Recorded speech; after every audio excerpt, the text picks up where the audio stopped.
इच्छा है तो ये परंपरा आज टूट ही जाएगी। लेकिन एक बात मैं करुणा फाउंडेशन के लिए उससे पहले कहना चाहता हूँ कि कुंदन जी को काम करने में कई तरह की बाधाएं आई और उन्होंने बताया भी उसके संबंध में, लेकिन जब फाउंडेशन में माँ का खुद आशीर्वाद हो तो मुझे लगता है फिर बड़ी से बड़ी बात है। तो मैं बिना किसी भूमिका के अनंत कुमार जी से निवेदन करता हूँ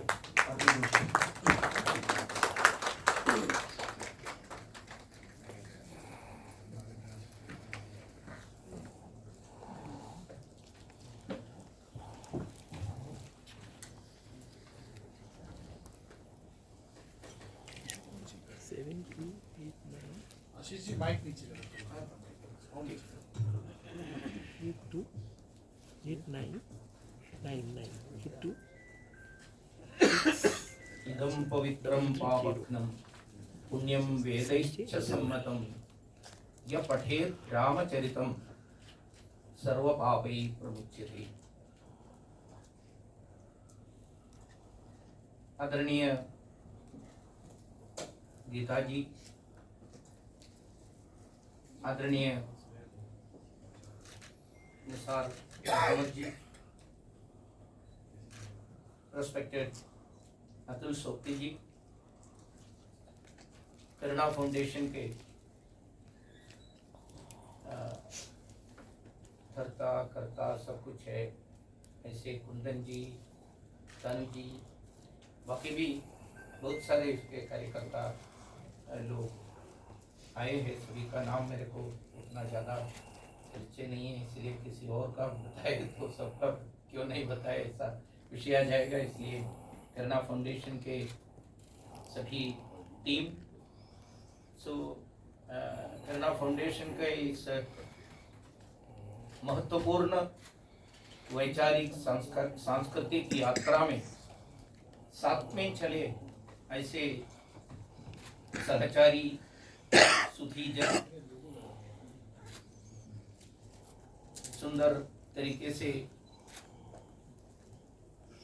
मैं त्रिपाठी की शुरू करके फिर मैं करूंगा, अंत में करूंगा।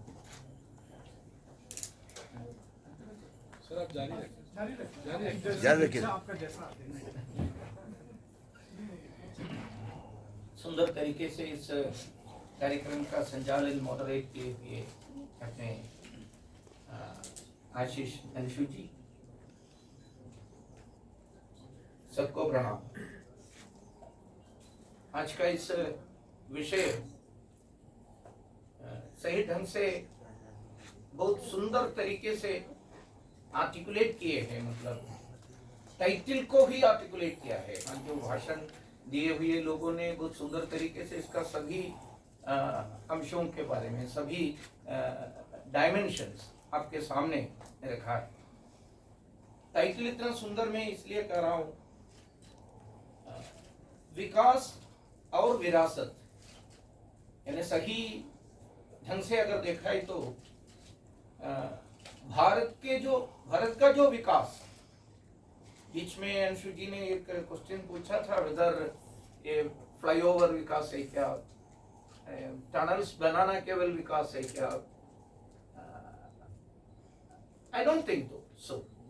That is not the real development which we are mean. हम जो अर्थ करता है, अर्थ रखते हैं, वो दृष्टि पर वो डेवलपमेंट पूर्ण नहीं है। थ्रू बहुत बड़ा फ्लाईओवर्स के आधार पर नहीं तो बहुत बड़ा ये बिल्डिंग्स के आधार पर ऑफ कोर्स मटेरियल डेवलपमेंट हो सकते हैं।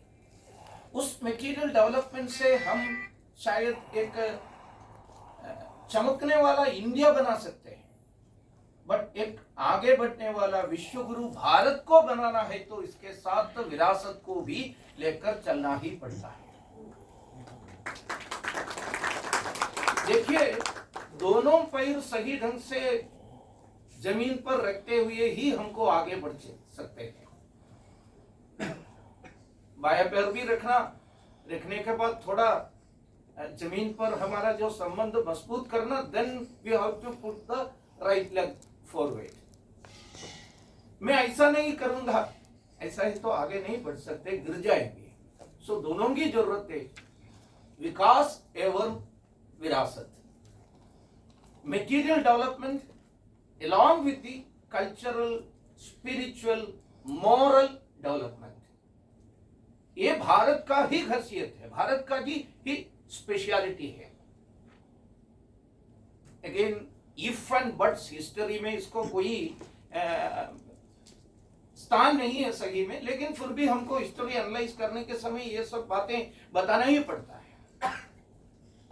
1947 अगस्त 14 और 15 के मिडनाइट में हमको जो मिला है, राजनीतिक स्वातंत्र्य हमको मिला, उस समय ये दोनों शब्द को समान रूप में स्थान देना चाहिए था हमारे आगे बढ़ने के जो मूवमेंट में। लेकिन sorry to say, unfortunately, I am not criticising anyone, but एक फ्रेमवर्क, एक गेज, एक लुक का तरीका क्या था। I used to say, in the first speech itself, our first Prime Minister has mentioned that we are not a nation. ऐसा नहीं बताए, कुछ लोगों को लगेगा the great tryst with the destiny, that poetic speech, वो बहुत महत्वपूर्ण है। नेहरू जी स्पीच करने में बहुत माहिर थे, लिखने में भी, पढ़ने में भी सुंदर तरीके से बात सब देखते हैं, इसलिए इसका टाइटल भी इतना सुंदर है, twist with the destiny. But in that speech he has clearly mentioned that I would like to emphasise it on and often that we are not a nation. इस प्लेटफॉर्म से हम आगे बढ़ा। मैं क्यों बता रहे हैं, we are a nation in making, ऐसा बताया था।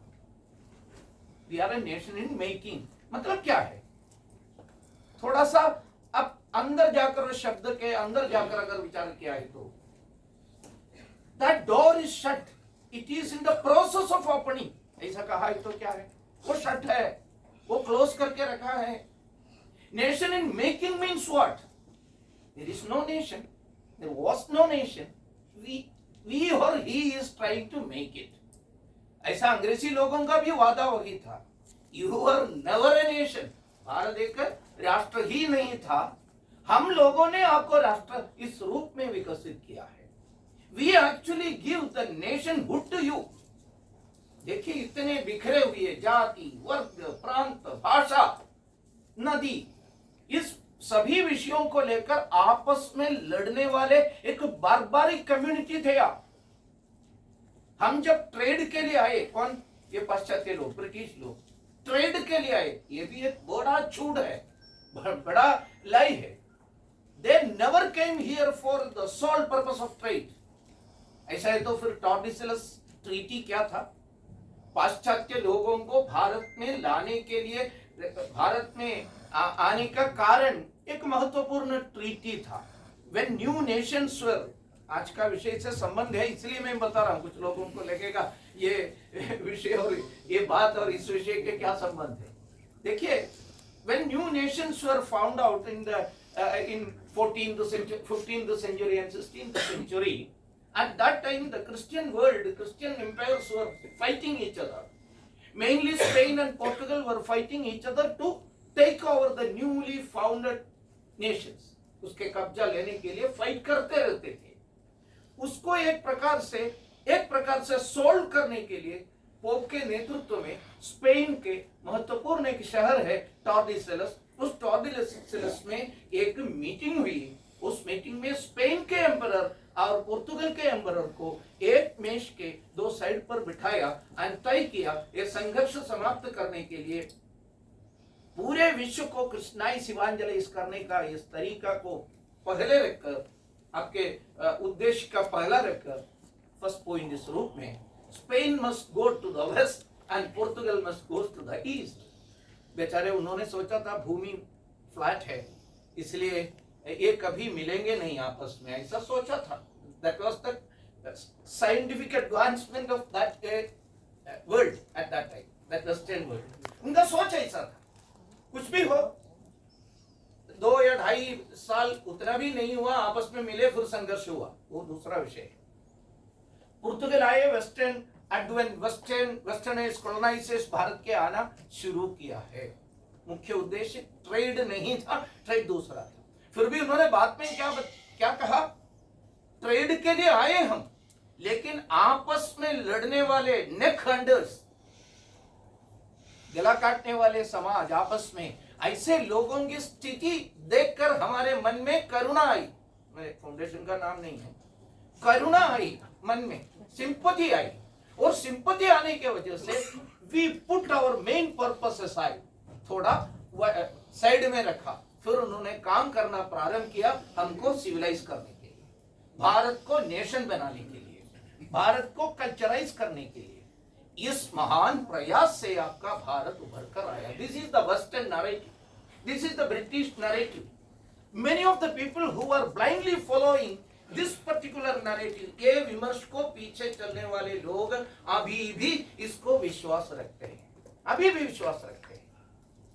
मैं ऐसा नहीं बता रहा हूं पूरी तरह हमारे प्रथम प्रधानमंत्री उस विश्वास उनके मन में थे क्या या नहीं मुझे पता नहीं है, लेकिन एक बात तो पक्का है, उन्होंने बताया था we are a nation making. ये बिना इसके पूरा अर्थ समझते हुए हम लोगों ने भी बीच बीच में इसका प्रयोग करते भी है। We are a nation making, राष्ट्र के निर्माण में है, ऐसा नहीं है।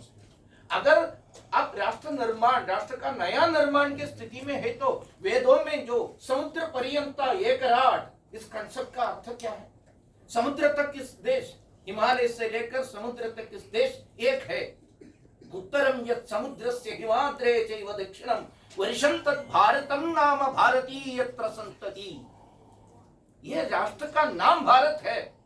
कुछ लोगों को शक है भारत कहना है क्या, इंडिया कहना है क्या, वो भी डिस्कशन आजकल चल रहा है। ये डिस्कशन आर्टिकल 1 के डिस्कशन के समय हम बहुत ज्यादा एडवोकेट्स भी बैठे हैं, ऐसे लोगों के सामने एक आम सामाजिक कार्यकर्ता कॉन्स्टिट्यूशन के बारे में, कॉन्स्टिट्यूंट असेंबली डिबेट के बारे में कहना उतना अच्छा नहीं मेरे को मालूम है, फिर भी आप लोगों को मालूम याद करता हूँ, याद दिलाने के लिए कोशिश करता हूँ। When Article 1 was discussed thoroughly, article 1 आपको मालूम है, India that is Bharat, thank God that was Bharat, ऐसा नहीं बताया, इंडिया दैट इज भारत।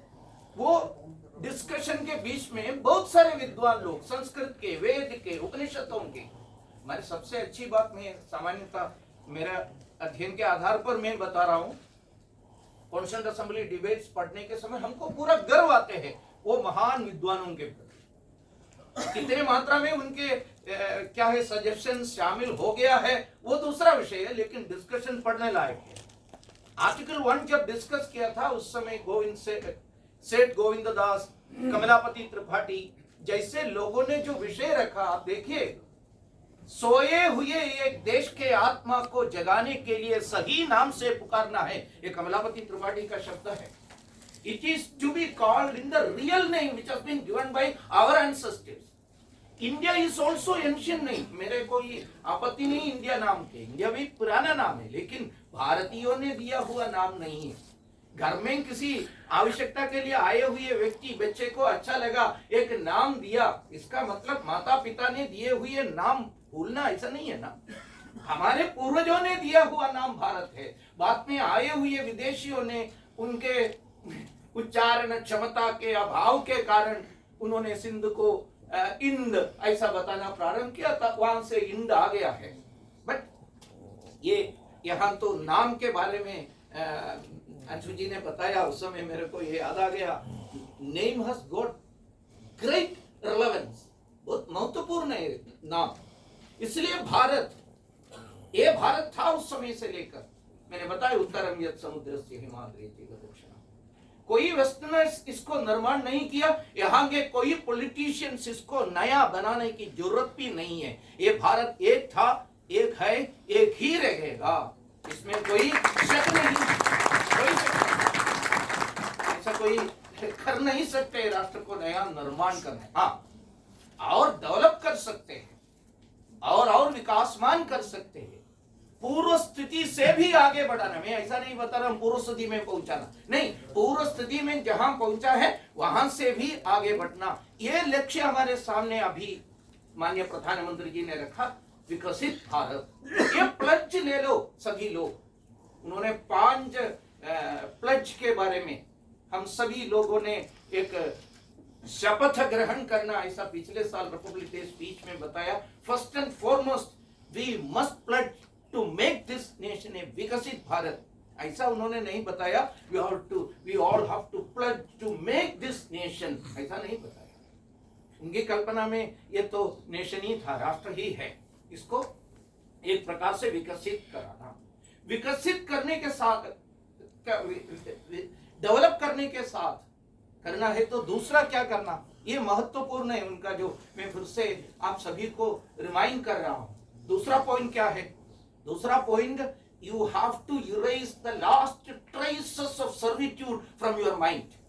हमारे अंदर गुलामी का, अस्वतंत्रता के जो अंश अभी भी है, दैट इज हमारे मन में अंग्रेजी ठीक है, मैं तो मेरी हिंदी भाषा की कमी के कारण क्षमा कीजिए, टूटा फूटा हिंदी है, उससे भी टूटा फूटा है इंग्लिश, मेरे को मालूम है, फिर भी दोनों मिला के आपको बताने के लिए कोशिश कर रहे हैं। भाषा के कमी के कारण दैट डजंट मीन दैट मैं इंग्लिश को हमेशा मानते, ऐसा नहीं है, बट भाषा के रूप में ये पढ़ सकते हैं, उससे हम कम्युनिकेट करना भी चाहिए। आज के तारीख में ये करने की आवश्यकता है, इसलिए बता रहा हूं। मन में जो उस भावना है ना, भारत को अगर विकसित करना है तो भारत को, again I am saying, if you want to make India developed, India, ऐसा है तो ये मन के जो गुलामी के अंशों को दूर करने की आवश्यकता नहीं। लेकिन भी है, हमारे एक पूर्व प्रधानमंत्री को डॉक्टरेट मिला, एक छोटी घटना है, कुछ साल पहले प्रधानमंत्री रहे, उस समय वो बहुत अच्छे पढ़े लिखे व्यक्ति है, डेवलपमेंट के बारे में बहुत सारे पता है, उतना पढ़े लिखे व्यक्ति कभी भारत के प्रधानमंत्री रहे क्या, वो भी शक है। एक ही प्रॉब्लम है, भारत में कम बोलते थे, भारत के बाहर जाकर खूब बोलते थे, इकोनॉमिक मीटिंग्स में वगैरह वगैरह। कौन है ये बताने की जरूरत नहीं है, उनको Harvard university, sorry Oxford university एक डॉक्टरेट, एक ऑनररी, एक और डॉक्टरेट इनको दिया। वो डॉक्टरेट का जो सर्टिफिकेट मिलने के बाद when he was addressing that सभा, ऑक्सफोर्ड यूनिवर्सिटी है, कौन कौन बैठे हैं आपको मालूम है, सब गोरे बैठे हैं, गोरे प्रोफेसर्स बैठे हैं, देखकर इतना आनंद आ गया, और आनंद के मूर्छा में उन्होंने वहां किए हुए भाषण अभी भी आपको ओपन डोमेन में मिलते हैं, डोमेन में क्या बताया था। अभी जो थोड़ा रिट्रोस्पेक्टिव इफेक्ट में मैं देखने के समय मुझे बता सकते हैं, एक बात मेरे को बता सकते हैं, वी ओव टू यू, यानी हम बहुत हद तक आपको ऋणबद्ध है, आपने बहुत कुछ हमको सिखाया है। क्या क्या सिखाया वो मेरी प्रॉब्लम है। उन्होंने क्या बताया, मॉडर्न यूनिवर्सिटी एजुकेशन हमको सिखाया है। बाप रे, भारत के अंदर तक्षशिला के बारे में, विक्रमशिला के बारे में, कितने भी यूनिवर्सिटीज के बारे में, वो यूनिवर्सिटी सब ध्वस्त हो गया, ध्वस्त कर दिया अन्य लोगों ने, ये बात सही है, लेकिन प्राचीन काल से लेकर यूनिवर्सिटी एजुकेशन का the most modern education system कहां थे। And again he was saying laboratory experiences का आपके वजह से हमको मिला है। भारत को पूरा समझने के लिए आपके सोसाइटीज को, आपके ये सर्वे कमीशन से हमको बहुत बड़ा मदद मिला है। इस प्रकार बात किया। And another thing, freedom of expression यानी क्या है, आपने हमको सिखाया है। ये सब फ्रीडम ऑफ एक्सप्रेशन, डेवलपमेंट के बारे में ये सब उन्होंने बात किया था। सो ऐसा बहुत सारे लोग हैं, ऐसे लोग डेवलपमेंट जब करने के समय, और डेवलपमेंट का एक अवश्य हिस्सा है। एक्चुअली 70 इयर्स में हमको क्या खोया, 70 या 65 इयर्स के अंदर हम क्यों विकसित भारत इस रूप में, एक सपना देखने का भी ताकत नहीं था हमारे मन में। We are not able to dream. ऐसा कोई बताया है तो क्या कहूं, अभी हमको अगर न्यूक्लियर एक्सप्लोजन, न्यूक्लियर एक्सपेरिमेंट्स करना है, करने के समय नहीं कर नहीं सकते।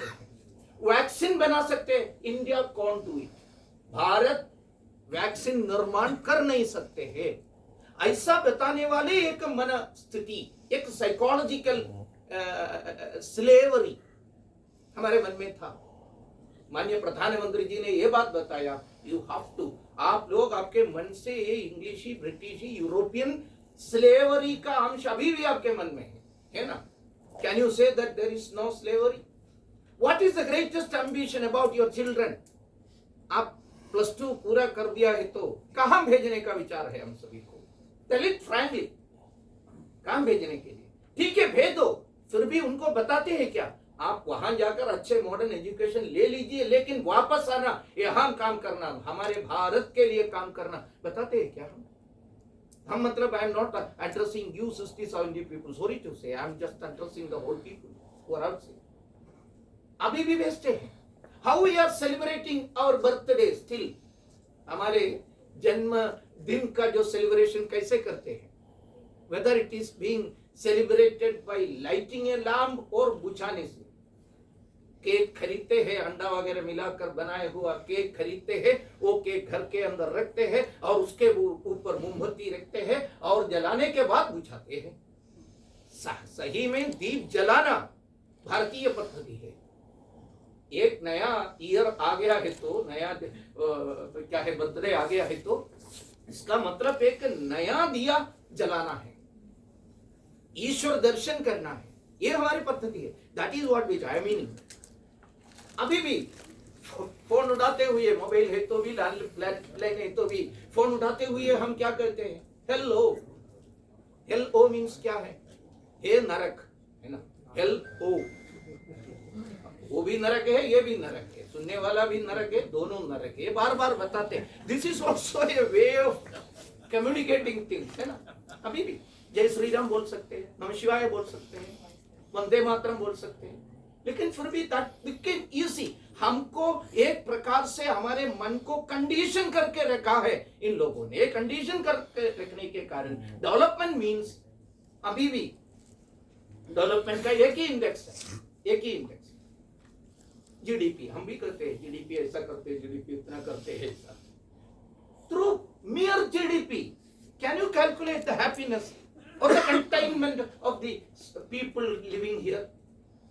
सबसे महत्वपूर्ण बात है, अगर जीडीपी का केवल कारण से विश्व के सबसे शीर्षस्थ, सबसे श्रेष्ठ देश बन जाते हैं तो अमेरिका तो हमेशा के लिए वहां रहने वाला है। हमारे अतुल जी ने बताया है जीडीपी के बारे में, हम ठीक है, निसार जी ने भी बताया, हम डेवलप करना, इसमें कोई हत्या नहीं है, लेकिन केवल, मैं वो शब्द कोट एंड कोट में कर रहा हूं, केवल उससे नहीं हो सकते। इसलिए क्या होना चाहिए? ग्रॉस हैप्पीनेस इंडेक्स भी होना चाहिए। समाज के अंदर अगर बहुत फ्रस्ट्रेटेड लोग बहुत श्रीमंत है, इससे क्या फायदा है? कुछ दिन के बाद वो आत्महत्या करेंगे। आत्महत्या का कगार में है बहुत सारे लोग, the so called rich people. इसलिए इसके बारे में सोचना है तो वहां आते हैं विरासत की रिलेवेंस, विरासत, अपने जो हेरिटेज, अपने जो संस्कृति का वो रिलेवेंस, उस समय आते हैं। उस समय हमारे सामने आते हैं राम राज्य का जो महत्व, यहाँ जो सही ढंग से बताया, 4-5 बिंदु गवर्नेंस का, सबसे महत्वपूर्ण transparency, inclusivity, sustainability and wellbeing of the total society. ये 4 बिंदु, ठीक है ना, 4 बिंदु, और एक कॉर्पोरेट मैनेजमेंट तरीके से इसको कैसे हम देखना है, बहुत सुंदर तरीके से उन्होंने रखा है। रामायण अगर हम पढ़े हैं तो राम राज्य के महत्व सीखने के लिए कोशिश किया है तो ये सब बातें उस समय आते हैं। इसके साथ साथ इसके आधार में उन्होंने बताया था मोरालिटी के जो बात, इंटर डिपेंडेंस के बात, ये सबको हम कहते हैं धर्म के आधार। धर्म शब्द यहाँ तो हिंदू शब्द रामचरितमानस में नहीं है, ये बहुत अच्छी बात है, ऐसा बताया, सही है, लेकिन नहीं, हिंदू शब्द नहीं है, मैं नहीं बता रहा हूँ, मैं आपको, आप सही कहा, वही बता रहा हूँ। अतुल जी ने बताया बहुत अच्छा है, धर्म नहीं है इसमें, ऐसा बताया, लेकिन धर्म है, रिलीजन नहीं है, रिलीजन नहीं है, धर्म है, धर्मो धारयति प्रजा। ये कंफ्यूजन हम साउथ के लोग है ना, मैं केरल से हूँ, बिल्कुल नहीं है। वहां धर्म, रिलीजन के लिए मत कहते, मत। इसलिए हम हमारे शब्दों में भी थोड़ा ध्यान रखने की आवश्यकता है। डेवलप्ड भारत अगर कहने के समय, विकसित भारत कहने के समय अपना जो इंटेलेक्चुअल स्ट्रेंथ वो भी बढ़ाने की आवश्यकता तो है। इसलिए धर्म यानी धर्मोद्धारयति प्रजा, there is no mention about धर्म यानी इस मंदिर में जाना, उस मंदिर में जाना, टीका ऐसा लगाना, टीका ऐसा लगाना, ऐसा कहीं पर नहीं बताया है। धर्म यानी क्या है? धर्म यानी पूजनीय डॉक्टर मोहन भागवत जी, पूजनीय सरसंघचालक जी हमेशा डिफाइन करते 4 बातें आवश्यकता है। सत्य, करुणा, शुचित्व, तपस। ये 4 कहाँ है? वो धर्म है। सत्य है, सत्य होना चाहिए, सत्य कहना चाहिए, सत्य के लिए हमेशा अडिग रहना चाहिए, सत्यता जीवन में हमेशा बरतने की आवश्यकता है। दूसरी बात, करुणा होना चाहिए अन्य लोगों के प्रति, अन्य जीवियों के प्रति, इवन प्रकृतियों के प्रति। नॉट ओनली सामान्यतः आजकल करुणा होते हैं, मेरी बीवी, मेरी परिवार, उसके साथ बहुत सारे करुणा होते हैं, लेकिन श्री राम जी ने जो दिखाया है वो धर्म का महत्व, करुणा के जो महत्व आपको मालूम है। He was very much concerned about Kevad also. He was very much concerned about the Shabari also. He was very much concerned about the squirrel also. Gilgiri. He was very much concerned about monkeys. Everyone. ऐसे सभी लोगों को लेकर जाते हुए ही श्री राम जी ने उतना महत्वपूर्ण जीत एक प्रकार से सभी को एक साथ लेकर, उनके सामने तो चैलेंज क्या था? वाल्मीकि कहते हैं विजेतव्या लंका चरण तरणीयम जलनिधि। इनके सामने चैलेंज इतना महत्वपूर्ण, उस समय के सुपर पावर सामने थे। सुपर पावर यानी लंका ही था उस समय के super power. Ravana was the greatest global police, वो रावण ही था। इसलिए उन्होंने बताया विजेतव्या, उस लंका को जीतना है। और इसके सामने क्या है? चरण तरणीयम जलनिधि, समुद्र है सामने बड़ा समुद्र। और विपक्ष पौलस्त्या यानी रावण है, शत्रु के रूप में खड़ा है। रणभूमि सहायश्च कापयः, लेकिन ये सब होते हुए भी राम जी के साथ कौन है? रणभूमि सहायश्च कापयः। कभी मैंने जो बताया, करुणा के साथ सभी को संगठित करते हुए राम गया, उनके साथ तो कभी लोग थे, उस प्रकार के लोग थे। तथो तथाप्येको राम सकलम अवधिम राक्षस कुलम। ये सब सच है तो भी राम ने एक राक्षस को भी छोड़ा नहीं, सभी को, सभी अधर्मियों को वध कर दिया। क्रिया सिद्धि सत्वे भवति महताम नोपकरणी। सही में यहाँ डेवलपमेंट और मेटीरियलिस्टिक डेवलपमेंट के बारे में भी वाल्मीकि कहते हैं महताम नोपकरणी। उपकरण के कारण नहीं है, ये समन्वय के, समरसता के, साथ में लेकर चलने का, करुणा के, ये संदेश देते हैं राम जी। इसलिए वाल्मीकि दूसरा बात भी बताया, रामो विग्रहवान धर्मा। राम यानी ये धर्म का विग्रह है, इसलिए रामायण में धर्म है, राम है तो फिर धर्म है। रामो विग्रहवान धर्म, धर्म का विग्रह इस रूप में आपको अगर देखना है तो कैसे? एक पुत्र पिताजी के बारे में कैसा धर्म निभाना है, पति पत्नी के साथ, राजा प्रजा के साथ कैसा उनका जो धर्म निभाना, दौत्य निभाना, ड्यूटी निभाना, ये सब हमको दिखाया है।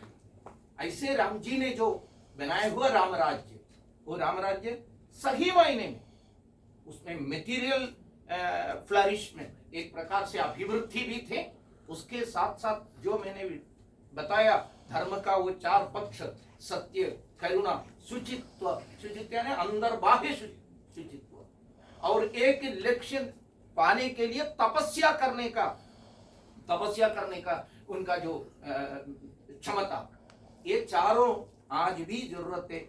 वो काम को लेकर हम, वो बातें हम मन में रहकर हम आगे बढ़ने की जरूरत है। हम सब भाग्यवान लोग हैं, भाग्यशाली लोग। We are all lucky, fortunate. Why I am saying we are fortunate? हम इस कालखंड में जीने वाले लोग, हमारे पीछे गए हुए लोग सब इस प्रकार के एक काल संध्या में जीने का मौका उनको नहीं मिला है। भारत एक प्रकार से आगे बढ़ रहा है। इस समय थोड़ी मैं एक अंग्रेजी कवि का एक कविता का 2 लाइन एक प्रकार से कोट करना चाहता हूँ। you might have learned, you might have read the prelude. William Wordsworth का एक सुंदर कविता है. Prelude was actually meant for a bigger कविता. बड़ा एक काव्य, महाकाव्य लिखने वाले थे वर्ड्सवर्थ के मन में विचार था, लेकिन उसके प्रिल्यूड के रूप में, इंट्रोडक्शन के रूप में या प्रीफेस के रूप में ये कविता लिखी. That was a time when French Revolution was going on, French क्रांति. वर्ड्सवर्थ उसको मन में रखते हुए एक बात बताया. Bliss was it that dawned to be alive. Bliss was it that dawned to be alive. Bliss है, इतना सुंदर अनुग्रह है, आनंद है उस उदय में, उस मॉर्निंग में, डॉन में जीने का अवसर मेरे को मिला. ये सुंदर है. दूसरा लाइन के लिए लाइन बताने लायक यानी इसको बताने लायक लोग बहुत कम दिख रहे हैं. कुछ लोग तो जरूर है. उन्होंने बताया but to be young is very heaven. Those who are considering yourself as young, ऐसे लोगों को लाइन बता सकते हैं. वर्ड्सवर्थ का कहना ऐसा है, उस कालखंड में जीना बहुत सुंदर है, अनुग्रहित है, मैं भाग्यशाली हूँ, आनंद है मेरा, और उसी समय युवा रहना वो स्वर्ग तुल्य है, ऐसा कहा. हम भी उस प्रकार का एक भाग्य, कैसे मिला ये भाग्य हमको पता नहीं. हमने कुछ अच्छे काम किए होंगे, नहीं तो हमारे पूर्वजन्म में किए होंगे, नहीं तो अपने पेरेंट्स किए होंगे. इसके वजह से हम इस कालखंड में, मैं क्यों ऐसा बताते, आप सभी को मालूम है, जनवरी 22 के आसपास जीने का मौका हमको मिला. That's not a simple thing. एक सामान्य बात नहीं है, ऐसा मानना नहीं. हमें से कितने लोग 10 साल पहले ऐसा सोचा था, बताते हैं मंदिर वही बनाएंगे, मंदिर वही बनाएंगे, मंदिर यही बनाएंगे, ऐसा सब बताते हैं, लेकिन बताने के बाद रात सोने के पहले सोचेंगे मैं क्या बताए, हो जाएगा क्या, ऐसा मत है ना.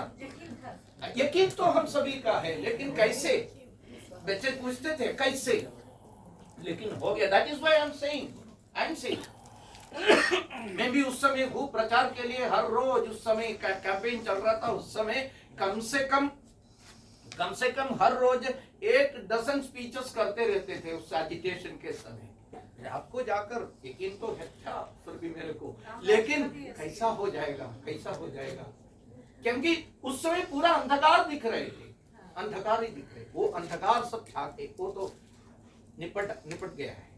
उसके स्थान पर राम जी एक सूर्य के तरफ 496 इयर्स के बाद फिर से वापस आए अयोध्या में, और फिर से वापस आने के साथ साथ we are starting a new age.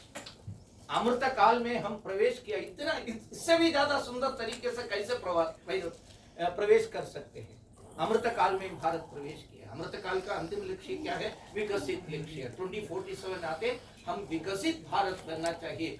सभी तरीके से, सभी स्टैंडर्ड के आधार पर हम आगे बढ़ना चाहिए. ये महत्वपूर्ण है. ये कहने का कारण भी एक आधा 2 बिंदु बताकर मैं समाप्त करूंगा. दिस डे जनवरी 22, वो जनवरी 22 यानी भारत के स्वतंत्रता दिन के जैसा महत्वपूर्ण दिन है. 1947 अगस्त 15 के जैसा एक दिन ऐसा हिस्ट्री में ये मुद्रित हो जाएंगे. जनवरी 22, दैट्स द मेन थिंग. दूसरा बात, एक कलेक्टिव एगनी, एक सोसाइटी का एक कलेक्टिव एगनी, एक सामूहिक वेदना, एक सामूहिक आनंद में परिवर्तित किया है. एक ग्रेट चेंज है. साइकोलॉजी के बारे में, सोशल साइकोलॉजी पढ़ने वाले लोगों को ये शब्दों के महत्व भी मालूम होता है. Collective agony has been transformed into collective bliss. एक आनंद में परिवर्तित हो गई. कितने सालों से पीढ़ी दर पीढ़ी हम वेदना में थे, संघर्ष करते रहते थे, लेकिन ये लक्ष्य मन में रखकर करने की वजह से we have reached that collective pride, collective bliss. Timeless efforts of the true भक्तास, राम भक्तों के टाइमलेस सफलता काल, यानी कब पूरा हो जाएगा इसके बारे में कोई संकल्प, कोई अंदाजा नहीं था. इसलिए बता रहा हूं, टाइमलेस एफर्ट वो पूरा हो गया. Such a national movement have come to fruition. ये पूर्णता में आ गया है. अनदर इंपॉर्टेंट जो बात मैं बताना चाहता हूं, ये एक लिबरेटिंग एक्सपीरियंस, एक लिबरेटिंग. अभी किसी के मन में शक नहीं है 2047 आते आते भारत विकसित हो जाएगा, ऐसा किसी के मन में शक नहीं। क्यों? We have liberated ourselves at the end of the day, we have liberated, हमको मुक्ति मिला है, सही मुक्ति मिला। ये सही मुक्ति, ये लिबरेटिंग एक्सपीरियंस सभी सोसाइटीज का, पूरे विश्व के सभी सोसाइटी और राष्ट्र लोग हमेशा करने का एक तरीका है, हमने भी किया वही तरीका है, राम जन्मभूमि का मुक्ति एक तरीका है। It's simple. अर्नोल्ड टॉयनबी 1960 में दिल्ली में आए थे, हमारे दिल्ली में मौलाना अबुल कलाम आजाद मेमोरियल स्पीच देने के लिए आए थे। He has mentioned about this liberating experience. When will you achieve that liberating experience?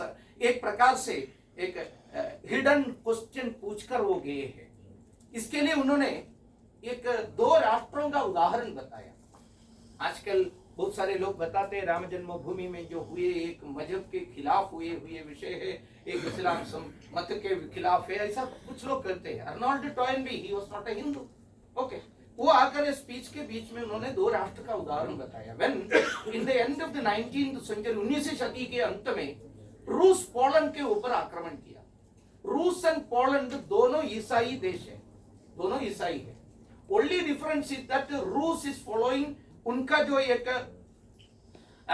प्रकार से प्रोटेस्टेंट रशियन ऑर्थोडॉक्स चर्च था, पोलैंड का रोमन कैथोलिक चर्च था। आक्रमण करके पोलैंड को हराया रूस ने। हराने का जो समय, हराने के बाद इसको घोषणा करने के लिए, इन ऑर्डर टू एक प्रकार से उच्च शब्द में पूरे विश्व के तरफ रखने के लिए उन्होंने क्या किया? उन्होंने वार्सा के रोमन कैथोलिक चर्च को इरेज कर दिया, पुल डाउन किया, ध्वस्त कर दिया। उस स्थान पर रूस के ऑर्थोडॉक्स चर्च बनाए। दोनों में ईसा मसीह है, दोनों में कन्या मेरी है, और दोनों में क्रॉस समान है। लेकिन रूस ने पोलिश चर्च को इरेज करते हुए रूस चर्च, ये क्यों किया है? दोनों मजहब एक है ना, इसलिए किया है। एक बाह्य आक्रांता ने विजय हासिल करने का, घोषणा करने के लिए इस प्रकार का प्रवृत्ति करते। उससे क्या होता है? उस समाज, वो हारे हुए समाज एक एगनी में, एक कलेक्टिव एगनी में जाते हैं। फिर एक कहानी वहां समाप्त नहीं हुआ। कुछ साल बाद फर्स्ट वर्ल्ड वॉर हुई। फर्स्ट वर्ल्ड वॉर के समय पोलैंड जीत गया, नहीं तो पोलैंड के जो गुलामी समाप्त हो गया। गुलामी समाप्त होने के समय पोलैंड ने क्या किया? वार्सा के ये रशियन ऑर्थोडॉक्स चर्च को उन्होंने इरेज कर दिया, उन्होंने पुल डाउन कर दिया, और उसके स्थान पोलिश चर्च उन्होंने बनाया। पोलैंड वाज एक्सपीरियंसिंग एक प्रकार सा एक कलेक्टिव, इतना बड़ा सेलिब्रेशन था उनका चर्च को उन्होंने फिर से बनाने के बाद। इट वाज नॉट मियर रिलीजियन, तो भी वही कह रहा हूं, ये सोसाइटल फीलिंग का है, नेशनल फीलिंग का है, उनके सेल्फहुड का फीलिंग है। और ये दोनों कहानी बताने के बाद टॉयनबी एक और क्वेश्चन पूछा है, क्वेश्चन हम सभी को पूछा है। Perhaps, I'm quoting verbatim, perhaps the Poles were really kinder in destroying the Russian self-discrediting monument in Warsaw than you have been in sparing Aurangzeb's mosque. Aurangzeb ने मंदिर ध्वस्त करके बनाया हुआ मंदिरों को इस प्रकार सहन करने वाला आप लोगों को क्या कहूं मैं? It has been said by Arnold Toynbee. Toynbee was not a communalist. He was not an RSS member. But he was saying specifically that ये पोल ने जो किया है ना, सही में रूस को बचाया। सेल्फ डिस्क्रेडिटिंग काम किया है रूस, उस रूस को उन्होंने बचाया पोल ने। उतना काइंडर नहीं है आप लोग। क्यों? वो डिस्क्रेडिटिंग काम, आत्मनिषेधी काम किए हैं आए हुए औरंगजेब और बाकी बाबर या कोई, वो सब मेमोरियल जैसा अभी भी आप रखे हैं। With a grim smile in the corner of his lips, he was talking to us, asking to us, आपके बारे में हम क्या कर सकते हैं?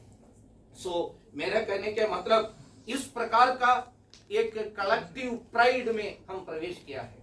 इस कलेक्टिव प्राइड से हम आगे बढ़ाना है।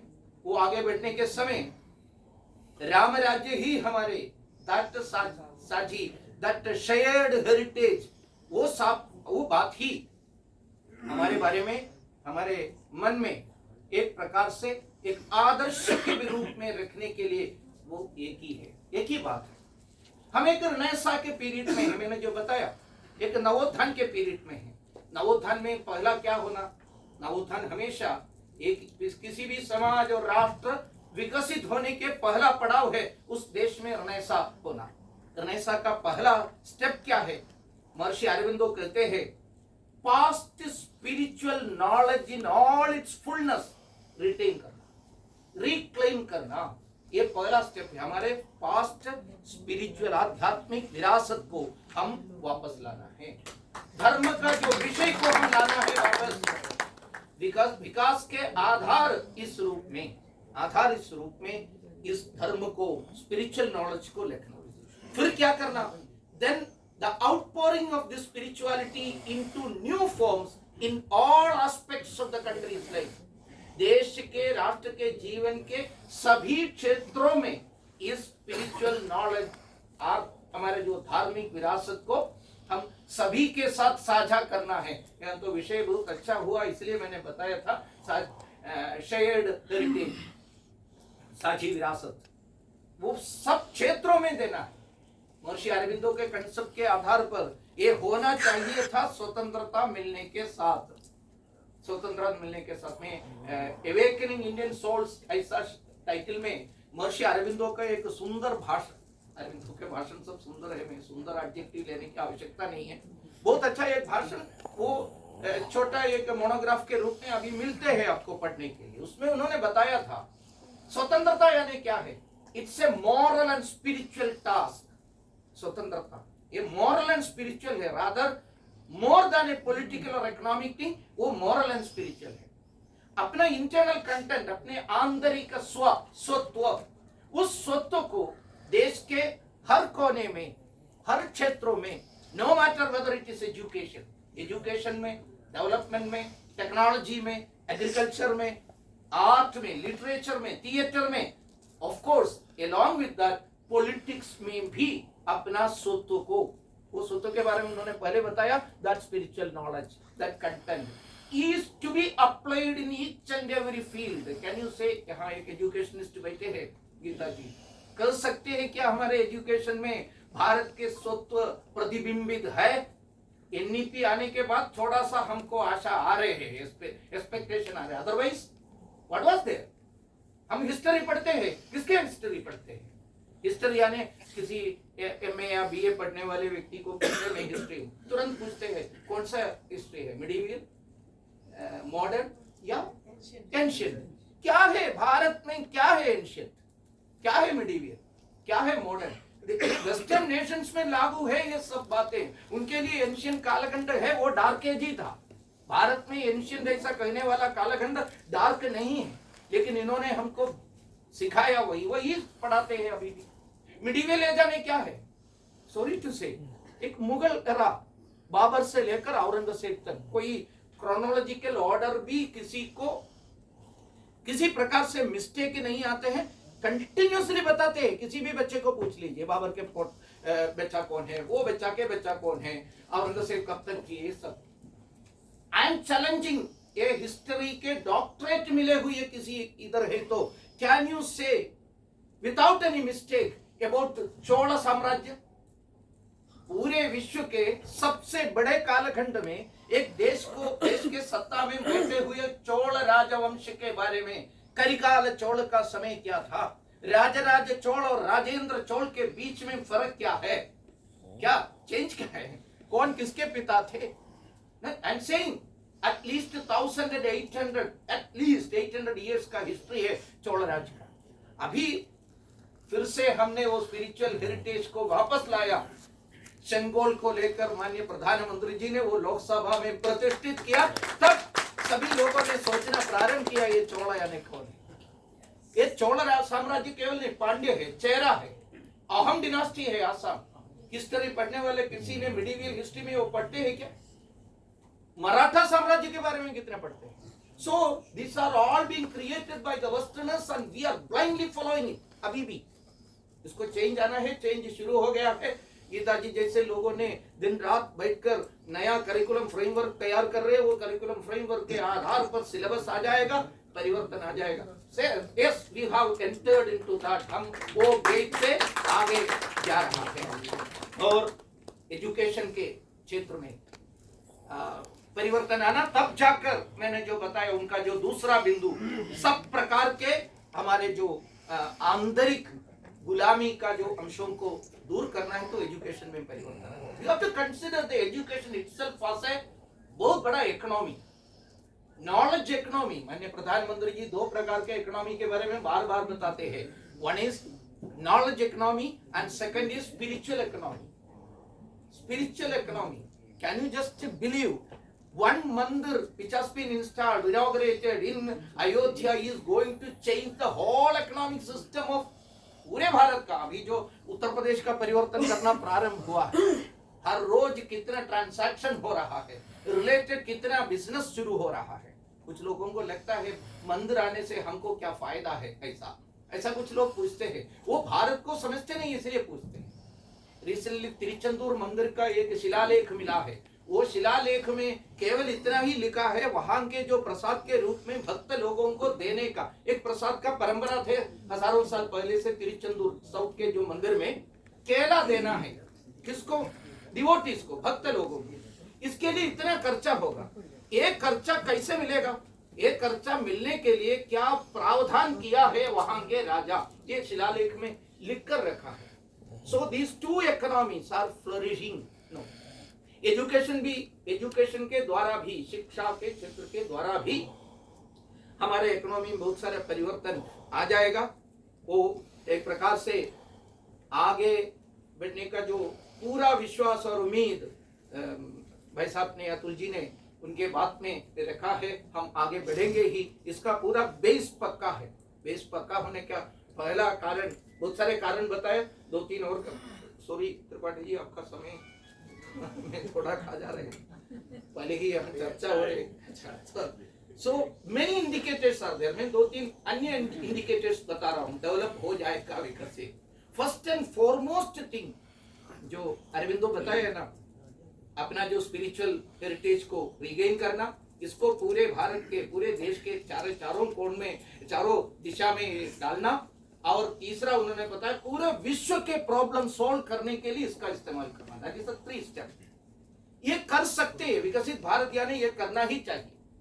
हम विकसित होने वाला है, वो केवल भारत के विकास के लिए नहीं है, भारत के लिए नहीं, पूरे विश्व के लिए है। इसलिए वैक्सीन निर्माण के बाद हम यहाँ से करोड़ों वैक्सीन का जो बोतल्स पूरे विश्व को दिया।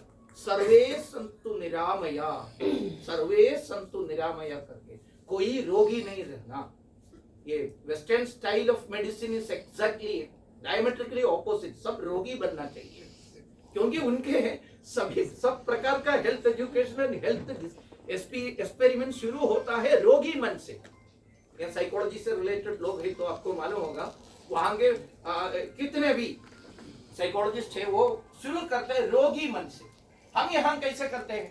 पूर्ण पुष्कल सुंदर मन से, उसमें गिरावट के कारण करते हुए हमारे यहाँ के मनोविज्ञान शुरू होते हैं। इस प्रकार से, ठीक है।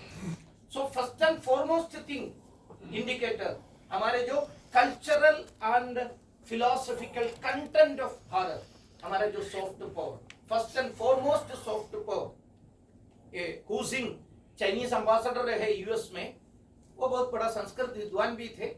वो हुजिंग एक बार बताया था, Bharat conquered and dominated China culturally for 20 centuries without ever having to send a single soldier across her border. एक भी सैनिक को भेजने बिना पूरे चाइना को 20 शतियों से सत्ता किया Bharat culturally. That cultural content, हमारे यहाँ का नॉलेज का महत्व अभी भी अनएक्सप्लोर्ड। बाहर आए लोग मानने वाला बहुत सारे नॉलेज सिस्टम है, वेद में, बाकी सभी, लेकिन 90% of our knowledge power has not been explored. वो बाहर आने का प्रयास यहाँ के शिक्षा समूह ने करने की आवश्यकता है। वो भी एक प्रकार से शुरू किया है। That was our background. हमारा जो स्थिति उतना महत्वपूर्ण है। हमारा इकोनॉमिक बेस भी इकोनॉमी के बारे में हमारे सोच, वो सोच भी ये फिलॉसफी के आधार पर है। आई एम सेइंग एक जमाना था, यहाँ के इकोनॉमिस्ट लोग, राज कृष्णा जैसे लोगों ने बताया भारत के दरिद्रता के कारण क्या है, हिंदू ग्रोथ रेट है, हिंदू ग्रोथ रेट। हाँ, ये हिंदू ग्रोथ रेट का मतलब क्या है, उन्होंने कहने का मतलब यहाँ तो कर्म सिद्धांत पर विश्वास करते हैं। कर्म सिद्धांत यानी क्या है, कर्मण्येवाधिकारस्ते मा फलेषु कदाचन। इसका अर्थ क्या है, कर्म जो करते रहो लेकिन फल मांगना नहीं, लेना नहीं, ये है। फिर क्यों काम करना, ये भारत के मनोभाव में मन में आ गया, ये गीता के सिद्धांतों के कारण। पुनर्जन्म सिद्धांत एक बुरा सिद्धांत है। क्या बुरा सिद्धांत कहते हैं, वो कहते हैं इस जन्म में मैं कुछ नहीं करने वाला हूँ, कल करूंगा, मतलब अगले जन्म में करूंगा। इसलिए ये सब हमारे प्रोडक्शन का बाधा पहुंचाया। इसके वजह से Hindu philosophy was the main hindrance before your development. ये सब कुल मिलाकर राजकृष्णा ने बताया, मकनमारा जैसा लोगों ने पूरे विश्व में इसका प्रचार कर दिया। आवर डेवलपमेंट हिंदू दर्शन के कारण, भारतीय दर्शन के कारण पीछे रहे।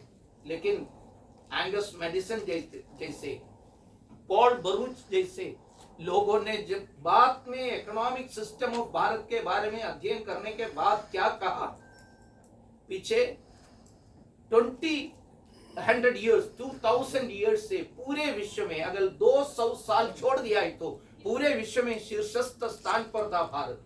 इसका कारण के बारे में बाद में लेमैन करके इकोनॉमिस्ट ने बताया। I mean Harish, I am not explaining. Angus Maddison, Paul Bairoch जैसे लोगों ने स्थापित कर दिया पूरे विश्व में भारत का स्थान क्या था।